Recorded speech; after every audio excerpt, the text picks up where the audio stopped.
Data Skeptic features interviews with experts on topics related to data science, all through the eye of scientific skepticism. Kristian Lum has a PhD in statistical science from Duke University. She is the author of numerous academic papers spanning topics of human rights, disease transmission, and the contagious nature of imprisonment. She is presently the lead statistician at the Human Rights Data Analysis Group, or HRDAG. Kristian, welcome to Data Skeptic. Thanks so much for having me. To get started, could you give us a sense of what HRDAG's mission is? So what we usually say is that it's to bring scientific rigor to the field of human rights, but that's pretty broad. So I thought I could tell you a little bit about what that usually looks like, bringing the rigor to the field of human rights. Historically, what that means is that we estimate the number of conflict deaths. HRDAG's done this for conflicts all over the world. Many continents, Guatemala, Colombia, those aren't continents, but countries, Guatemala, Peru, Kosovo, Chad, more or less, Syria, etc. Truth commissions and historians and other people like that find it useful to know the scale of violence. We're working from the assumption, or it's sort of actually been shown time and time again, that when people try to enumerate or record the total number of deaths that take place in any given conflict, they don't get them all. And it's sort of obvious why, right?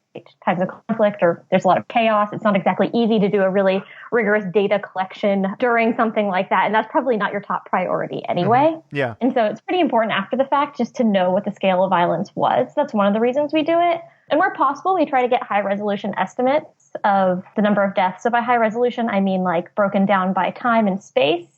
And that's usually useful because policy analysts can see where certain policies or actions are followed by large numbers of deaths or a reduction in number of deaths. And this will often be different than changes in the number of reported deaths, just for exactly the reason I was saying. Sometimes, the rate of reporting changes over the course of the conflict. So changes in the number of reported deaths does not necessarily indicate that there are actually fewer deaths after certain policies are implemented. And lastly, sometimes we try to do estimates by race and ethnicity, and this is to establish whether there was racial or ethnic Targeting during the conflict. Makes that's sense. What it looks like, usually. Yeah. So along those lines, I always, at least in my head, maybe this is my bias, when I'm thinking about applying statistical rigor, I'm thinking somewhat separately about like analysis of how data is being collected, and then independently, how are we going to do good analysis on that, draw conclusions from it. So there's a spectrum there of kind of those two areas. Where does HRDAG's efforts fall? Yeah, I think that's actually a really good point. And I can sort of, vouch for that as a statistician who's sort of done my training from undergrad through grad school in statistics. At least for me, along the way, I actually didn't really learn much about collecting the data. Mostly that's been sort of the purview of social scientists and economists. And I've sort of gotten the data as though it, here's the data set and it's clean and it's beautiful. And now, come up with some analysis. So that's been my experience. And largely that's been my experience at HRDAG. But other people at HRDAG have been involved in the data collection process. A couple of examples. One of my colleagues, Patrick Ball, did a retrospective mortality study into Timor-Leste, and he had to design a pretty innovative way to sample and calculate survey weights for a population that consisted largely of people who'd been displaced. So that's not sort of your typical setting for conducting a survey. And also in Guatemala, and I was very slightly involved in this project, we had to come up with a way to sample from a police archive. So the police had sort of recorded various human rights abuse and other things. And some people came across this police archive, and it was just a complete disaster. There were like sacks of papers, drawers, filing cabinets, literal pallets on the ground just full of papers. So how do you sample that in that way so you have a, hopefully a random sample or a simple random sample where everything had an equal chance of being sampled. But if not that, how do you even come up with weights for figuring out what were the chances that you got each document? Because there are way too many things to actually go through every single document that was in the archive. So yeah, we do take part in the collection at times, but we do focus a little bit more on the analysis, especially these days. When I get into analysis, everything I learned in school or in books or papers seems to carry this assumption that the data is going to be sampled randomly in an independent and identically distributed fashion, although I'm not sure I've ever actually encountered in my own life a situation where that was true. What's your take on it? Well, do you want me to be obnoxiously pedantic? That would be You great. probably flipped a coin a couple times in your life, right? All right, you got me there, yeah.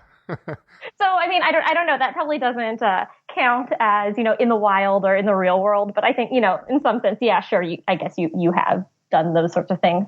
I think there are, some canonical examples that are often used in, statistics textbooks, like times of machine failure. That seems relatively real. Mm-hmm. And also, I think data scientists these days have access to, for example, all of their users' data. And I have no doubt that they could, run a query where they get a random sample of all users of their platform. But that is a very specific random sample from a very specific population. If they were to try to make inferences to a broader population, like maybe the population of all people who might ever want to use their platform, well, that's certainly not a random sample from that population. I think there are some examples where you could say that it's possible to get a pretty good random sample, but in general, I think it is really, really difficult to get an IID sample in the real world for any population that you might actually be interested in making inferences about, any broad population.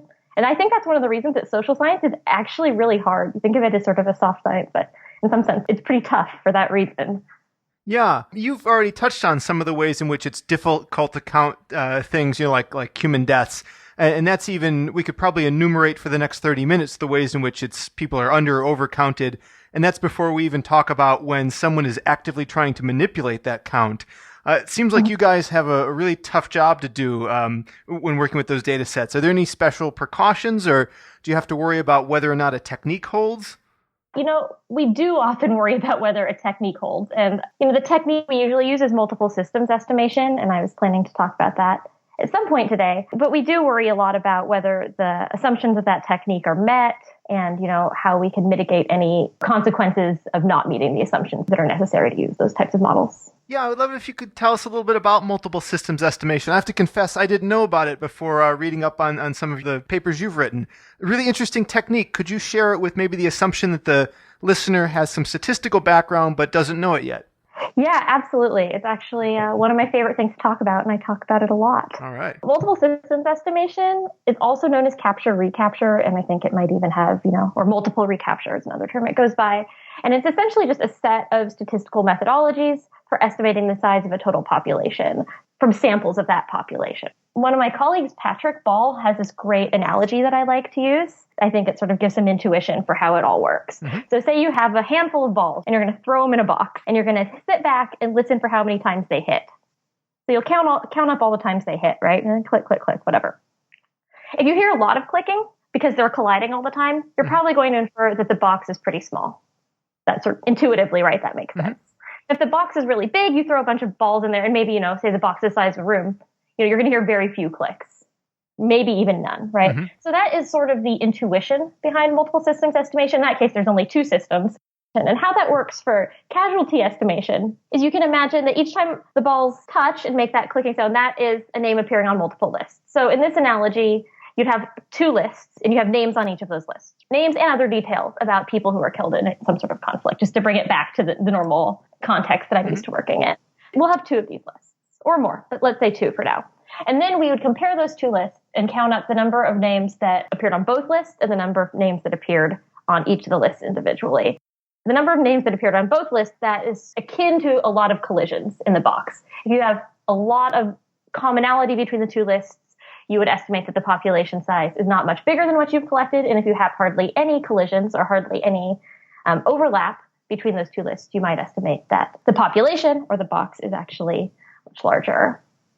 Interesting. Does that make sense? I think so, yeah. I'm imagining that there's a nice derivation or a proof behind it I can go read offline, and I'll be sure to put in the show notes. You've described it as like a two-box system. How well does it scale up if maybe we had three independent boxes that were giving us observations? It actually starts to work better as you get more systems, so as you get more lists. And the reason that is when you only have the two lists, there's this really fundamental assumption you have to make, and that's that the lists were collected independently. Mm-hmm. Sort of a degrees of freedom thing. You just don't have enough to estimate anything about pairwise dependence between those two things. That's basically all you can do. As you get more and more lists, you can leverage that a little bit and actually estimate pairwise dependence between lists. And if you have maybe more than 3 or 4 or 5 lists, you can estimate three-way dependence, et cetera, et cetera. So you get a little more wiggle room for more complicated data collection strategies to still get reasonable estimates of the population size. Many data sets have missing data. I'm sure the data sets you guys deal with are no exception. I see a lot of people, two common techniques are just to maybe drop the rows that have missing data or to impute the value, probably by guessing it's the median. In some situations might be the right approaches, but they do seem a little careless and a way that, especially in a social context, we could easily overlook something that's a bias emerging from the data collection process. So I was curious to hear how you guys handle missing values in the work you do. So we actually do both of those things. A lot of times when we're looking at lists of individuals who've been killed, we'll have additional information, like I mentioned. So we might have their age or the location at which they were killed, and sometimes those variables are missing. And so what we'll usually do is impute those other variables, not just by putting in the median, or in this case, probably modal value would make more sense, but actually have a model conditional on everything that we do know about them to fit those additional values, right, that are missing. So that's usually what we do. Sometimes if we have a report of someone who's been killed and we just don't have any uniquely identifying information, like their name, for example, we do have to drop them. And that's because we can't match them across lists. And so we do end up dropping those. However, the whole point of multiple systems estimation is to estimate the number of individuals who were not counted on any list. So in some sense, they're not entirely dropped. Yeah, that makes sense. So I believe a significant amount of your recent focus has been around policing in the U.S. Can you summarize the main areas of your work? So I started working on policing a few years ago when I was at Virginia Tech, and I was in the Virginia Bioinformatics Institute there, and I believe that has since changed names. But I was working a lot on these epidemiological models, and I sort of thought, hey, maybe we could apply some of these tools to incarceration, to model incarceration as a contagion. And at the time, I wasn't aware that other people were already doing that, and that was just due to poor lit review. But there are certainly other people who are already taking a different approach than what I had been taking at the time, but who had sort of started down that road as well. Since then, I was working on applying multiple systems estimation to estimating police killings. So the methodology we just discussed, estimate police killings in the United States.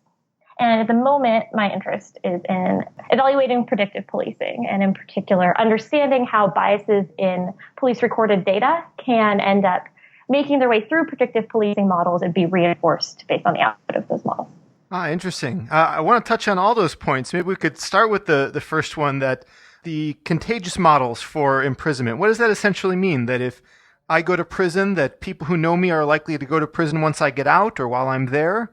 That's essentially what it means. And, there's sociological and criminological research that talks about this. I was really just taking this from a modeling perspective, so using other people's research along those lines. But there are a lot of reasons to believe that you being incarcerated might have an impact on your close family and your close social network that would cause them to be incarcerated as well. So one of the examples that I've read is it sort of normalizes the experience of incarceration or criminality and meshes people in a criminal network. Another example is, say, we're talking about your family being more likely to become incarcerated. When you're gone, your income is gone, and that creates more stress, which has been shown to increase the chances of ending up incarcerated. Yeah, I'm sort of, obviously, if the models work, they work, but I'm torn on how to think of it from a social perspective. On one hand, if you told me, Al Capone's family, they all went to jail, I would kind of say, yeah, it's a criminal network, but guilty by association is also a dangerous thing to maybe think about. Does that get involved in your work at all? Or are you purely on the modeling aspects of the fact that these systems do describe incarceration? So I actually think what you're describing has something to do with predictive policing. So maybe I'll talk about some of that. Some of the things I would talk about like that a little bit later. So mostly I was on the modeling side of it, but really what I was interested in was if you were to assume for the sake of the model that you're most contagious while you're actually incarcerated, for some of the reasons I said, right? So your income is gone, et cetera. And that would be the period of time during which you would be most contagious and could transmit to your social network. And then I looked at racial disparities in sentencing, particularly for drug crimes, and just ran this through a pretty standard epidemiological model to see how the incarceration epidemic would spread under a sentencing regime where there were sentences that were applied to white people for drug crimes versus sentences that were applied to black people for drug crimes. And I just wanted to see how they would look different in the two scenarios. And what I ended up finding was, in the case of the slightly longer sentences that were typically applied for black people, the epidemic really took off in our population. So it ended up sort of shooting up. And then in the white case, it sort of stayed at a relatively low level. In these network models, there are these critical points where if you have transmission above a certain rate, an epidemic will really take off and sort of spread throughout the population. But if it stays at a low enough rate, it just never really takes hold and takes off. And so we found that it was completely plausible that that's what was happening, because when we compared this data to real historical data in the United States, firstly, we found that the epidemic curve, so the trend over time in the number of people incarcerated, matched almost exactly when you compare white and black populations. So if you were to look at the epidemic curve for black populations over time, it looked almost exactly like we had in our simulations, which I actually didn't fiddle too much with parameters, but you could maybe write that off as, parameter fiddling or something like that. But then we went to actually validate it against other data that we really weren't incorporating in our model at all. So recidivism, so time to recidivism, probability of recidivism, given age, and all of these other variables. And when we looked at that in our populations and in our simulation, it looked almost exactly like the real data in the real world, which sort of lended some credibility to the idea that, one, incarceration really is contagious, and two, that it could be causing large racial disparities in the incarcerated population just by having slightly longer or slightly different sentencing lengths for different populations. Yeah, it's a troubling finding. Mm-hmm. I saw a panel you were invited to speak on at the NYU School of Law. I'll link to that in the show notes if anyone wants to watch it. I'd recommend it. You were describing a few different kinds of biases that can exist in policing data based on how it's collected. Could you share some of those insights? So it's actually pretty well established that police data is biased. And this is, again, not by me. I just want to give credit to, the criminologists who've been working on this for years. Just yesterday, I was reading a paper, I think it was from 1896, from the Royal Statistical Society, I think, in which they were talking about bias in police data. So this is not something that's news, essentially. Uh-huh. But to understand how bias could emerge in data, in police data, and let me back up for a second, because actually I want to clarify a point here. Mm-hmm. There's sort of this unfortunate collision of language that's going on here. So when I'm talking about bias, I'm actually talking about statistical bias. What I mean is that police records are not necessarily representative of all crime. I don't necessarily mean that police themselves are biased or, acting under some sort of prejudice. And I think it's just an important distinction to make because definitely. Of this sort of weird accident of language here. Anyway, moving on. So I think we just have to think about how police know about crime. And the first and most common way is that it's reported. That would make you wonder, okay, are there different rates of reporting among different groups for different crimes? And that's actually pretty easy to address. You could look at the NCVS, which is the National Crime Victimization Survey. They have a variable in there that is, did you experience a crime and did you report that crime? And you can look at the rate of reporting among different demographic bins and you can see pretty wide differences by demographics and along different types of crime. That's pretty easy to look into yourself. But you could also, tell some interesting stories about this. So who reports crime, right? It's people who trust the police. It's people who think that if I call the police, they're going to come to help me. They're not going to come, and arrest me on some unrelated warrant. And so people who are afraid that there might be warrants they don't know about out for them, they're people who might not call the police to report a crime. I'm not talking about people who are, on the lam for murder or something like that. I'm talking about unpaid parking tickets, things like that. Another group of people who might not be super excited about calling the police to report crimes would be undocumented immigrants for similar reasons. Mm-hmm. Not warrants, but, contact with the police might increase the probability of being deported, for example. The second way that police find out about crime is that police seek it out. And largely, I think this applies to drug crimes. Is there bias in the rate at which police find out about drug crimes? And by that, I mean, are certain people or people in certain locations more likely to be arrested for drug crimes than others? And this is undoubtedly true. There have been plenty of studies from a public health perspective that look at the rate of drug use, for example, by race, although by a lot of other demographic variables as well. But if you look at it by race, you'll find people of different races, they don't use drugs at that different of rates. But then if you look at drug arrests, well, there's very different rates of drug arrests by race. Another way this could manifest, and this is speaking in very broad strokes here, but poor people buy drugs outside. Rich people can buy them from the comfort of their own homes. Mm-hmm. And so it'd be easier to find that crime. So those are some ways that police data exhibits bias, but it's pretty well established that it does, regardless of how it happens. Yeah, I will go out on a limb and say that I trust that governmental bodies do, or at least should be trying to get the most accurate data they can. That's the only way we can use it for anything. With that in mind, is it within the scope of HR DAG to make recommendations to governmental bodies about how they could more accurately track events?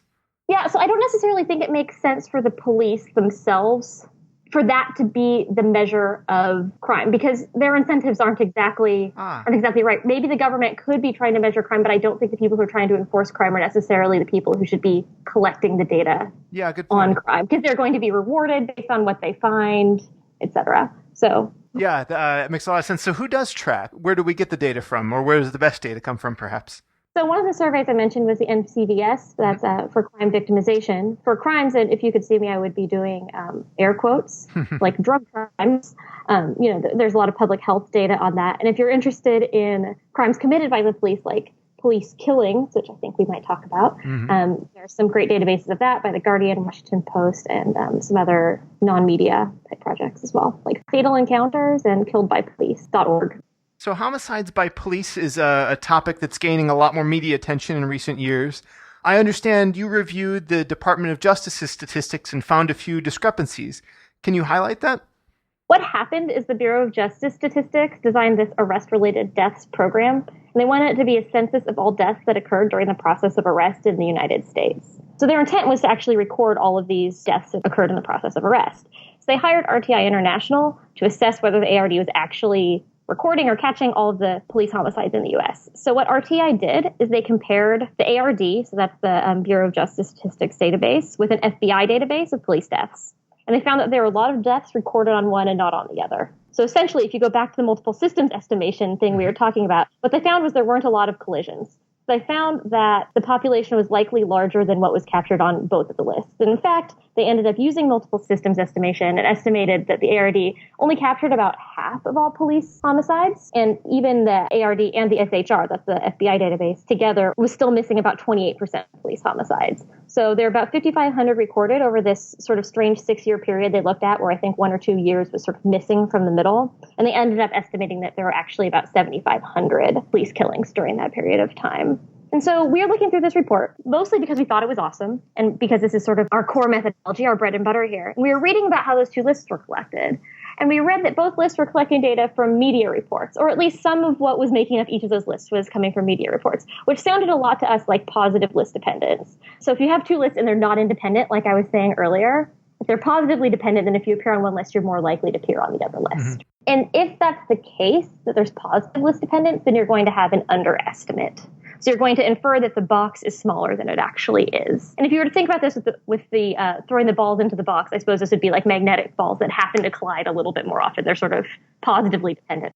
And so what RTI didn't have and what we had was a lot of other context to compare this to. So we've spent years and years and years estimating the number of deaths in a variety of other contexts. So we looked at a lot of those other contexts.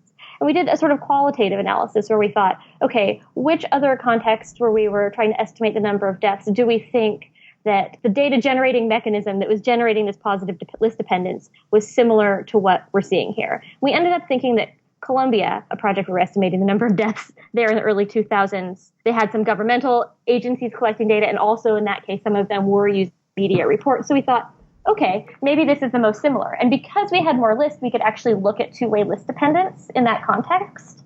And so we developed a statistical methodology, essentially, to incorporate that information on the pairwise list dependence, on how dependent the lists were in these other contexts, to incorporate that into the estimate of the police killings to sort of adjust the estimate that assumed that they were independent. And we ended up finding that we thought there were probably more like 10,000 over that period. And that's a rough estimate. This is more of a sensitivity analysis. This wasn't estimating it directly from the U.S. police data. It was more like saying, hey, if list dependence is like we've seen in other contexts, in particular, like this other context where qualitatively we think the data generating mechanisms were similar, then this is what this number should actually be. And again, my colleague Patrick Ball wrote this really neat article in Granta in which he compared that number 10,000 to the number of people killed in the United States by strangers, and found that 1/3 of all Americans killed by strangers would be killed by police if that 10,000 number is right. Wow, that's a little troubling to me. Yeah, me too. So we've talked a little bit about predictive policing. I'd like to get more into that. Perhaps it's obvious, but just in case it's not, could you give a definition of what predictive policing is? So I'm going to quote from RAND. They had a great definition, I thought. Predictive policing is defined as the application of analytical techniques, particularly quantitative techniques, to identify likely targets for police intervention and prevent crime or solve past crimes by making statistical predictions. It's pretty complete.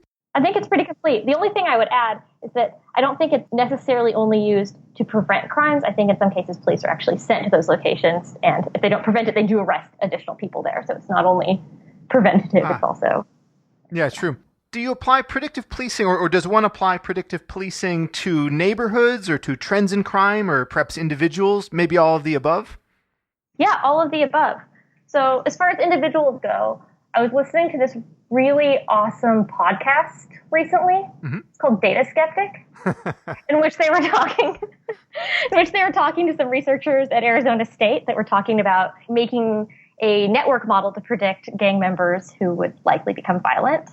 And they also mentioned something I was familiar with before that Chicago had dabbled in this a little bit. So targeting individuals, some of whom who've never actually been in trouble with the law, to let them know that they just, hey, don't commit a crime because they think they're likely to commit a crime or something. So yeah, individuals for sure. Yeah, neighborhoods, absolutely. So Predpol, which is one of the more popular vendors of predictive policing software, recently published a paper in JASA in which they demonstrated their model. And how they do it is they divide up the city they're studying or they're applying their predictive policing to 150 meter by 150 meter grid squares. And then each night they'll run their predictive model and make predictions for each of those grid squares for the next day to predict how much crime they think is going to be, at each of those locations. So 150 meter by 150 meter is actually a little bit smaller than a neighborhood. So a little more high resolution than even that would give credit to. So setting aside maybe some of the interesting discussion for the moment about how we could do predictive policing, could you share your perspective on some of its pros and its cons? This is a question I had myself, and I'm going to veer off here for a second to tell you how I answered it. Because I was wondering the same thing. So I was wondering, we talked about how police data is likely pretty biased. And so what I was wondering was, how would that play out if you actually use that data in something like PredPol or in something like a predictive policing algorithm? What would it tell you to do? Would it somehow correct the bias, or wouldn't it, right? Mm-hmm. And so we used Oakland, and this is some brand new work that I'm really excited to talk about, but we used Oakland as a case study, partially because Oakland police released their police records. And we specifically looked at drug crimes. And so that paper I just mentioned, the 150 meter squared grid squares, right? They also published the algorithm they were using in that case for doing the predictive policing. So I just recoded that up real quick and applied it to the historical data in Oakland, to the drug crimes in particular, to see where that algorithm would send officers if officers were actually deployed on the basis of predictions from the algorithm. And I also used some public health data and some really high resolution census data to estimate where I thought people were doing drugs. And surprise, it's Oakland. I'm kind of kidding, but I'm kind of not kidding. Drug use was pretty much everywhere. But if you look at where the drug arrests were made, they were really made in only really very few locations. And so when I ran the predictive policing algorithm that was published recently, on top of that data, just to see which places it would predict, basically using the protocol they said, of course it would have dispatched police exactly back to those locations where I believe there was already over-policing, in the sense that people were being arrested there at a much higher rate than they were anywhere else, even for similar rates of drug use. And then, because we had this detailed census data, we went and looked at who were the people who lived in those locations that were constantly being monitored by police. For the most part, it was minority communities and low-income communities at a much higher rate than higher income and white people lived in those places. And so I think pros and cons, you have to sort of think about what are the costs and benefits of policing. There certainly are some benefits. Benefits, right? You call the police, you want help. That's definitely a benefit to policing. But there are also costs. So if police are constantly going to the same neighborhood, in some ways, that's kind of like harassment. So I think one of my main takeaways from Ferguson was the harassment that can take place. If you have police constantly going through your neighborhood, they maybe are ticketing you for nuisance crimes, for example. So it's going to be a financial cost on the residents of the locations that are just constantly having police sent to them. We're talking about police killings. There is also a slightly increased risk that you would be killed by a police officer. And so I think that's a major con, actually, is that what ends up happening when you apply these predictive policing algorithms is it sort of reinforces the biases that already existed in that data. And the biases exist in the data in such a way that it doesn't allocate the cost of policing evenly across the population, even in proportion to the level of crime. It sort of exacerbates those biases that already exist in the data. It seems to me that if a police officer sat at just about any intersection all day, they'd observe a crime every 20 minutes. I made an illegal right-hand turn earlier I didn't even intend to make. So if that gets recorded, there's this dangerous feedback loop. Do you know if that gets looked at all? Do people analyze whether that's happening in their models? That's something that I was actually looking at in this example that I was just telling you about. So when I looked at it and I just found they went right back to those places that I would estimate were already over-policed, I then said, okay, so what if each day that they go there, they find just slightly more crime than they would have anyway, right? So what happens when we feed just, say 20% extra crime because they were sent there into the model? And what ends up happening is the model becomes increasingly confident that those are the right locations to be going. Because, you're going there, you're finding more crime, and you're feeding it back in saying, hey, these are the right locations. Because you can find crime no matter where you go, just like you said. And so it ends up really reinforcing. It becomes sort of a self-fulfilling prophecy. I could speculate that police departments have probably been trying to do predictive things for many decades. It just seems like a smart thing to do. What's the difference today than, let's say, 30 years ago? You're absolutely right. People have been trying to predict these things for a really long time. And I think the major difference is the use of computer algorithms to do the job that people used to do. One thing that you'll see, and especially in that paper that I mentioned from PredPol, which again is one of the major predictive policing software vendors, was that the computers will be much more precise. So they had a graph that showed, actually it was a heat map actually, of where human analysts sent officers and where their algorithms sent officers. And the heat map where humans sent officers was pretty dispersed. There were some, hot spots where they sent people more often than not, but police officers went pretty much everywhere. And then when you look at where the PredPol algorithm was sending people, it was these really intense bright spots that sent them right back to the same spots over and over and over. And I think, just because humans are a little bit less precise than computers, you'll end up having something like that happen where you just end up hitting the same spots over and over and over more intensely. Now, if you're doing that, the computer can take the blame rather than sort of say a police chief. So whereas before, where if a police chief is, say, continually sending officers to the same location over and over and over, and say residents are complaining, maybe he would have to answer that. Maybe he or she would have to, explain why they continue to send police to the same places. But now they can point to a computer model and say, hey, this state-of-the-art, very expensive technology told me to send some of my officers to that location. Don't blame me. This software, it says it's race neutral. It says that it's data-based or evidence-based. And it makes this whole process seem a lot more objective, where what ends up happening is it's just reproducing the same actions that the police would have taken anyway, but now the police can point to something else that seems sort of fancy and black box. And that sort of takes some of the responsibility off them. Yeah, it's a really interesting point of discussion. I wonder has anyone ever claimed that a line of unreasonable search and seizure has been crossed related to black box algorithms? I know people are talking about that a lot right now. I've seen a lot about it, but I'm not sure there's been like a case about it. I'm not sure. But I have heard people talking about that a lot in the communities to talk about these things. I'm not sure where I fall on those lines. I'm also not 100% sure where I fall with this next question. I think I bias towards open data and open algorithms, but that's not a 100% solution. Sometimes giving out an algorithm tells people how to trick the algorithm. What's your take on open data and open algorithms in predictive policing? I think it's good. And one thing I wanted to say about Pripple publishing their algorithm is I do think it's good to have it be open. I don't think that's something people are going to try to game by, trying to trick that algorithm exactly. And I think it's good that they released it because then, I sort of view my job in this or my role in this sort of point out these possible downfalls or these possible things that could really go wrong. Mm-hmm. And so it allows other people the opportunity to do that. It becomes a little bit less black box and sort of opens it to scrutiny for other people to actually investigate what's going on. So I think that's a positive. A machine learning researcher could say that their job begins with the data sets that they are given, that as long as their work is done methodologically correct, they've met their professional obligation. Yet if the input is flawed, so will be the output. So how involved do you think a socially responsible data scientist should be in the entire process of predictive policing? In the specific case of predictive policing, I think a responsible data scientist should be very involved in the entire process.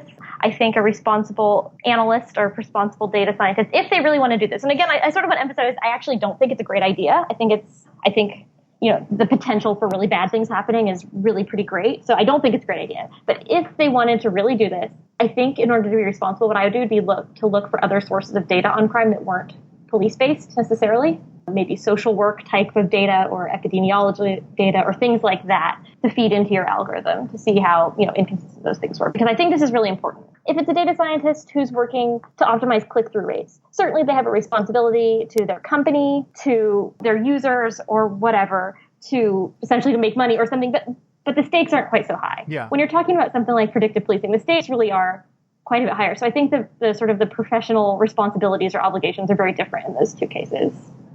In terms of that data collection and outside sources, we've touched on a couple of them, like that survey and the National Violent Death Reporting Systems. Are there any other data sources you find really helpful? Yes. So the National Violent Death Reporting System, I believe that was mentioned in a paper by Catherine Barber and David Hemingway. And that was a great paper. Yeah, some other sources that I haven't actually used but are out there and are pretty cool are these media sources. Again, The Guardian and The Washington Post. I believe The Washington Post is only looking at police shootings. So if you're interested in police killing, sorry, I think I went off a little bit there. But if you're interested in those are some data sources. Some other projects, like I mentioned before, Fatal Encounters and Killed by Police. And also, if you're just interested in police data in general, a lot of cities and police departments actually release their data, like Oakland, for example, which is where I got that. And Los Angeles? And Los Angeles, that's right. That's actually where one of the Predpol case studies was done. Oh, really? I didn't know. Yeah. Interesting. So do you have any current initiatives you'd like to plug? Yes, I do. So I'm currently working on a lot of this policing stuff with a team at HR DAG. It's a policing project. It's on our website, hrdag.org, and you can just go to the project's U.S. Policing, and that project consists of my colleague who's worked on a lot of the predictive policing stuff with me, William Isaac, Sam Sinyangwe, who is involved with mappingpoliceviolence.org, so that's something else I'd like to mention, Andy Dixon, Laurel Eckhouse, Sandy Eister, and Patrick Ball. I think the Invisible Institute's also doing some really neat stuff.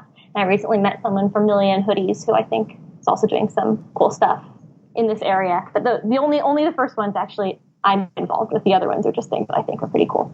Works for me, though. All interesting stuff. And where can people follow you personally online? Me personally online? Well, I do have a Twitter. It's KL Divergence, but I'm not super active on that. If you want to follow HRDAG's work, HRDAG has a website, hrdag.org, and they also have a Twitter, HRDAG. Cool. I'll have both of those in the show notes. Even if you don't tweet a lot, that's a very clever handle, so I'll have to follow you for that anyways. Great. Thanks. Excellent. Well, Kristian, this has been great. Thank you so much for coming on. Yeah, thank you for having me. It was a pleasure talking to you. Excellent. And until next time, I want to remind everyone to keep thinking skeptically of and with data. For more on this episode, visit dataskeptic.com. If you enjoyed the show, please give us a review on iTunes or Stitcher.